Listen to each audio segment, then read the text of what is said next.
밥은 먹고 다니냐? 네, 어머니. 김치찌개 잘 끓여놨어요. 박 여사는 아들 정우에게 아침마다 전화를 걸어 습관처럼 물었다. 아들 녀석 40이 넘어도 엄마 눈엔 그저 애였다. 그런데 그 애가 작년에 국제 결혼을 한다고 했을 때 박 여사는 하늘이 무너지는 줄 알았다. 그것도 서양 여자랑 스페인에서 온 마리아라는 아가씨였다. 영어를 배워본 적도 없고 외국 여행 한번 가본 적 없는 박 여사에겐 그저 낯선 이름이었다. 처음 마리아를 만났을 때 박 여사는 애써 웃었다. 마리아는 키가 훤칠하고 눈이 파랬다. 서글서글하게 웃는 모습은 예뻤지만 어딘가 모르게 벽이 느껴졌다. 우리 아들이 저런 애랑 어떻게 살려고. 걱정이 태산 같았다. 결혼식은 또 어떻고, 한복은 영 어색해 보였고, 절은 할 줄 몰라 서툴게 고개만 끄덕였다. 그날 박 여사는 며느리를 얻었다기보다는 아들을 잃은 것 같은 묘한 상실감에 시달렸다. 신혼 초부터 부딪히는 건 사소한 것들이었다. 박 여사는 며느리가 오면 을에 김치찌개나 된장찌개를 끓여주고 보쌈을 삶아 먹이고 싶었다. 한국 음식의 정을 알려주고 싶어서였다. 그런데 마리아는 김치찌개를 한 숟가락 뜨더니 표정이 굳었다. 어머니, 너무 매워요. 매운 걸 못 먹는다는 말에 박 여사는 할 말을 잃었다. 그럼 김치도 못 먹는다는 건가? 며느리는 파스타나 샐러드를 좋아했다. 매번 샐러드에 드레싱이나 뿌려 먹는 며느리를 보면 박 여사는 속에서 천불이 났다. 아니, 한국에 왔으면 한국 음식에 적응을 해야지. 저렇게 자기 먹고 싶은 것만 고집하면 어쩌나. 음식만 문제가 아니었다. 박 여사는 늘 아침 일찍 일어나 집안을 쓸고 닦았다. 겨울에는 보일러를 빵빵하게 틀어도 아침마다 창문을 활짝 열어 환기를 시켜야 직성이 풀렸다. 그런데 마리아는 달랐다. 아침 늦게까지 자는 건 예사였고 창문 여는 걸 질색했다. 어머니, 너무 추워요. 집안이 다 차가워져요. 마리아의 말에 박 여사는 황당했다. 환기를 해야 깨끗한 공기가 들어오지. 저러다 병이라도 나면 어쩌려고. 말은 못하고 속으로만 삭혔다. 더욱 기가 막혔던 건 마리아의 옷차림이었다. 여름에는 민소매 티셔츠에 짧은 반바지를 입고 거실을 활보했다. 아니, 시어머니 있는데 저렇게 홀딱 벗고 다니나? 외국은 다 저런가. 박 여사는 차마 입 밖으로 꺼내지 못하는 말을 수없이 삼켰다. 아들 정우에게 슬쩍 얘기해보면 정우는 그저 엄마, 괜찮아요. 여기 외국 아니에요. 하고 얼버무리기 일쑤였다. 아들마저 자신을 이해 못하는 것 같아 박 여사는 더 외로웠다. 어느 날은 박 여사가 정훈의 집에 김치를 가져다 주러 갔다가 마리아와 마주쳤다. 마리아는 박 여사를 보더니 어머니, 어서 오세요. 하고 반갑게 인사하며 포옹을 하려 했다. 박 여사는 순간 움찔했다. 어른에게 함부로 몸을 대는 게 아니라 배웠는데 며느리는 그런 게 없었다. 어색하게 손만 내밀어 악수를 하는 신용을 하자 마리아는 머쓱한 표정으로 멈칫했다. 에휴, 저걸 어디서부터 가르쳐야 하나. 박 여사는 한숨만 나왔다. 며느리는 박 여사에게 존댓말을 하려 노력했지만 억양이 어색했고 가끔 반말이 섞여 나오기도 했다. 박 여사는 며느리가 자신을 무시하는 건가 싶어 속이 상했지만 외국인이라 한국말이 서툴어서 그럴 거라고 애써 이해하려 했다. 하지만 마음 한구석에는 늘 서운함과 불안감이 자리 잡고 있었다. 우리 아들이 행복할까? 저렇게 다른데 어떻게 평생을 살아갈까? 박 여사의 눈에는 아들의 행복이 보이지 않았다. 며느리 마리아 역시 박 여사의 눈치를 보는 듯했지만 자신만의 방식으로 선을 긋는 것 같았다. 그녀의 파란 눈동자에는 설명할 수 없는 외로움과 답답함이 배어 있었다. 서로 다른 두 여인의 마음은 그렇게 점점 더 멀어져 가고 있었다. 박 여사와 마리아 사이의 갈등은 점점 더 깊어졌다. 표면적으로는 큰 싸움 없이 지내는 듯 보였지만 사소한 오해와 쌓인 감정들은 보이지 않는 벽을 더욱 두껍게 만들었다. 특히 손주, 민우가 태어나면서부터 모든 것이 폭발 직전의 시한폭탄처럼 변했다. 박 여사는 손주가 세상에 태어나자마자 달려가 보고 싶었지만 마리아는 병실에 가족 외출입을 엄격히 제한했다. 어머니, 병원에서 외부인 출입을 자제하라고 해요. 다음에 오세요. 마리아의 말에 박 여사는 섭섭함을 넘어 분노가 치밀었다. 내가 민우 할머니인데 내가 외부인인가? 손주 한번 못 보게 하다니. 박 여사는 그날 밤잠을 설쳤다. 며느리는 산후조리도 한국식으로 하지 않았다. 미역국 대신 샐러드와 수프를 먹고 찬물로 샤워를 하는가 하면 한겨울에도 아기 방 창문을 살짝 열어놓는 것이었다. 박 여사는 기겁했다. 아가, 산모는 찬물 쓰면 안 돼. 그리고 아기는 따뜻하게 키워야 해. 박 여사는 마리아에게 따끔하게 충고했지만 마리아는 고개를 숙이며 어머니, 괜찮아요. 우리 방식대로 하는 게 익숙해서요. 라고 대답할 뿐이었다. 박 여사는 손주 민우가 감기에 걸릴까봐 노심초사하며 매일 정우에게 전화를 걸어 며느리의 행동을 일렀다. 정우는 양쪽 사이에서 진땀을 흘리며 엄마, 마리아도 나름대로 이유가 있을 거예요. 그냥 두세요. 라고 말했다. 아들의 편을 들지 않는 듯한 태도에 박 여사의 마음은 더욱 찢어지는 듯했다. 민우가 100일이 되던 날, 박 여사는 잔치를 성대하게 해주고 싶었다. 백설기와 수수경단, 삼신상을 차려주고 싶어 며칠 전부터 장을 보고 음식 준비를 했다. 그런데 마리아는 100일 잔치 대신 소박한 가족 식사를 원했다. 어머니, 저희 문화에서는 그런 잔치를 크게 하지 않아요. 그냥 저희 가족끼리 조용히 보내고 싶어요. 박 여사는 자신의 정성이 무시당하는 기분이었다. 내가 얼마나 정성껏 준비했는데, 손주 잘 되라고 하는 일인데, 저렇게 무시하나. 박 여사는 결국 눈물을 쏟고 말았다. 정우는 어쩔 줄 몰라 하며 엄마와 아내 사이에서 발만 동동 굴렀다.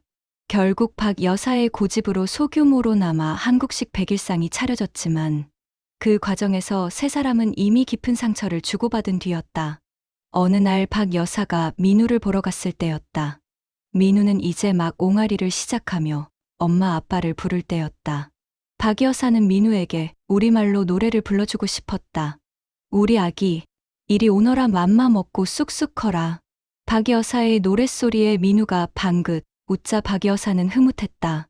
그런데 마리아가 다가오더니 영어로 된 그림책을 꺼내 읽어주기 시작했다. 그리고 민우에게도 영어로 말을 걸었다.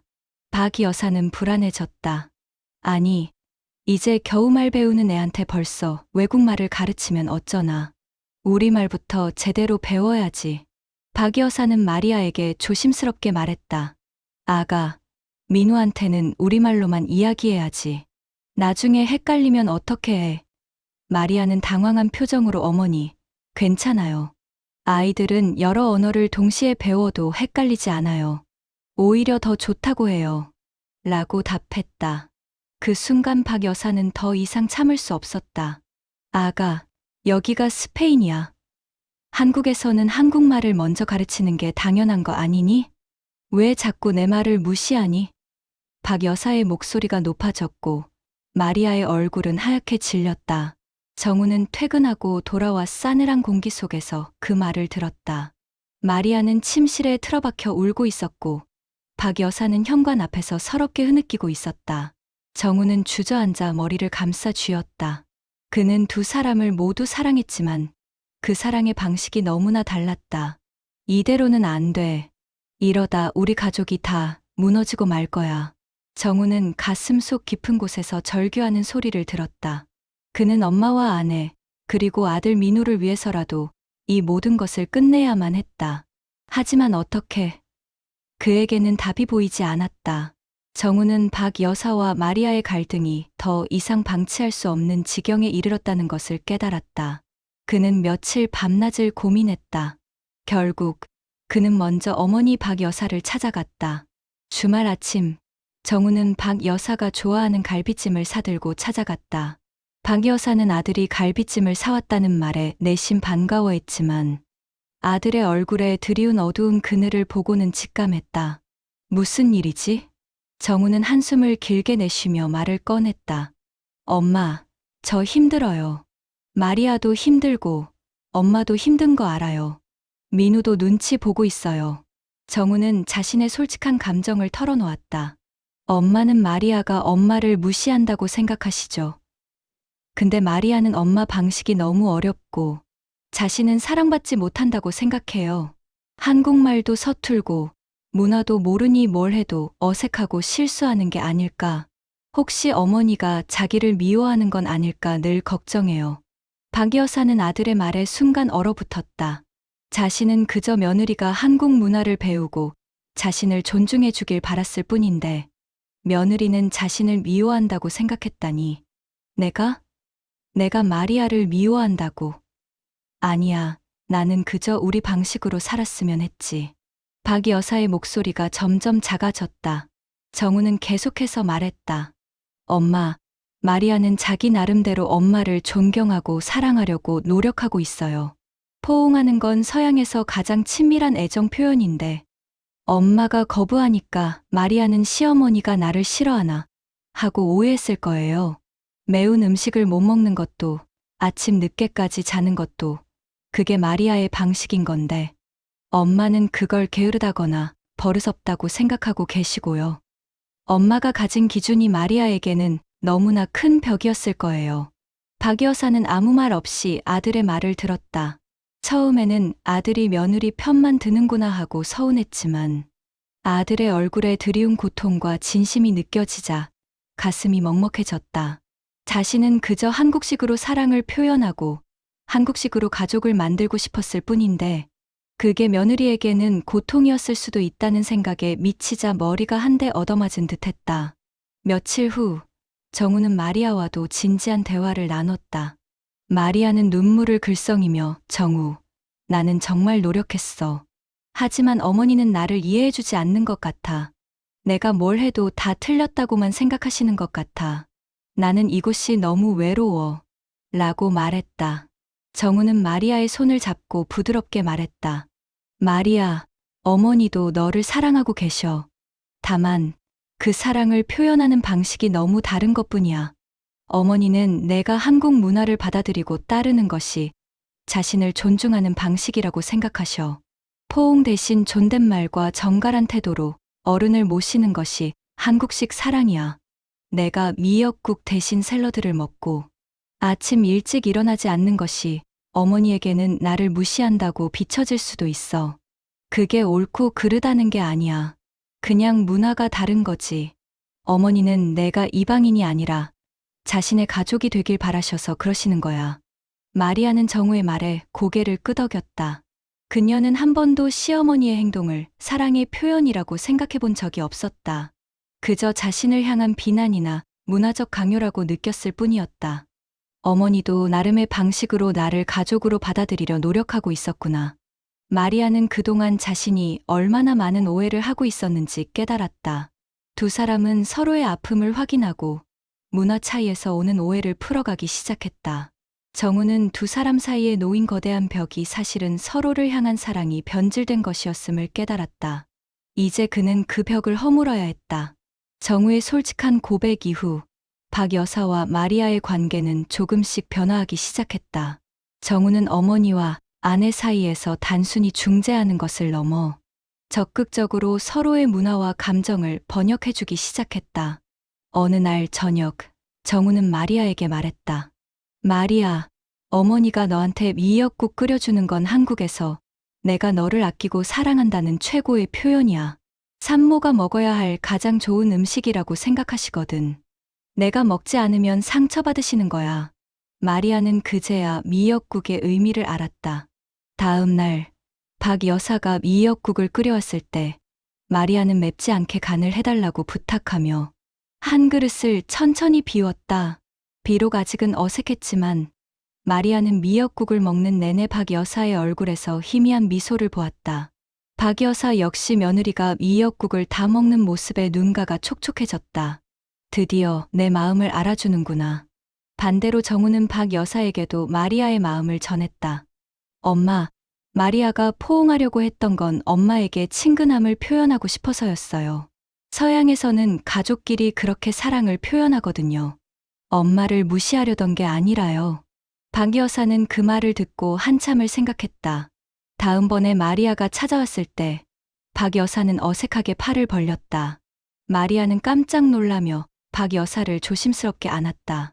박 여사의 등에서 느껴지는 마리아의 온기, 그동안 느껴보지 못했던 따뜻함이 박 여사의 가슴에 스며들었다. 박 여사의 눈가에도 뜨거운 것이 고였다. 둘은 서서히 서로에게 다가갔다. 마리아는 박 여사 앞에서 허리를 숙여 인사하는 법을 배웠고, 박 여사는 마리아를 만날 때마다 마리아, 포옹 한번 할까? 라며 먼저 제안하기도 했다. 마리아는 정우에게 스페인 요리를 배우고 싶다고 했고, 박 여사는 흔쾌히 그럼 내가 재료 준비해 줄게 라며 함께 요리하는 시간을 가졌다. 서툰 스페인 음식이었지만 그 과정에서 웃음꽃이 피어났다. 마리아는 박 여사에게 스페인어로 사랑해요라는 말을 가르쳐 주었고, 박 여사는 어눌한 발음으로 따라하며 즐거워했다. 가장 큰 변화는 손주 민우에게서 나타났다. 민우는 할머니와 엄마 사이에서 자연스럽게 한국어와 영어를 오갔다. 박 여사가 민우야, 할머니 보러 와 하면 민우는 그람마, I love you 하며 달려와 안겼다. 두 문화가 민우 안에서 아름답게 조화되는 것을 보며 박 여사와 마리아는 비로소 서로의 존재를 온전히 받아들일 수 있었다. 더 이상 그들의 밥상은 낯설지 않았다. 김치찌개 옆에는 스페인식 토르티아가 놓여 있었고, 샐러드 옆에는 김치가 있었다. 그들은 완벽하게 서로의 문화를 이해했다고 말할 수는 없었다. 하지만 서로를 존중하고 상대의 방식에서 숨겨진 사랑을 찾아낼 줄 알게 되었다. 박 여사는 며느리의 자유로움을 이해했고, 마리아는 시어머니의 깊은 정을 느꼈다. 그들은 이제 비로소 진정한 가족이 되었다. 문화의 차이는 더 이상 벽이 아니라 서로를 더욱 풍요롭게 만드는 다채로운 색깔이 되었다. 박 여사의 얼굴에는 이제 한숨 대신 잔잔한 미소가 번졌다. 마리아의 눈빛에는 외로움 대신 따뜻한 안정이 깃들었다. 정우는 행복한 웃음을 지으며 비로소 편안해진 엄마와 아내의 모습을 흐뭇하게 바라보았다. 사랑은 언제나 같은 얼굴로 찾아오지 않습니다. 낯선 문화와 언어 뒤에 숨겨진 진심을 이해하려 노력할 때 비로소 우리는 마음의 벽을 허물고 진정한 가족이 될 수 있습니다. 우리 모두 서로의 다름 속에서 사랑을 발견하는 지혜를 가질 수 있기를 바랍니다. 오늘 이 이야기가 여러분의 삶의 작은 위로와 공감이 되었기를 바라며 늘 건강하고 행복하세요.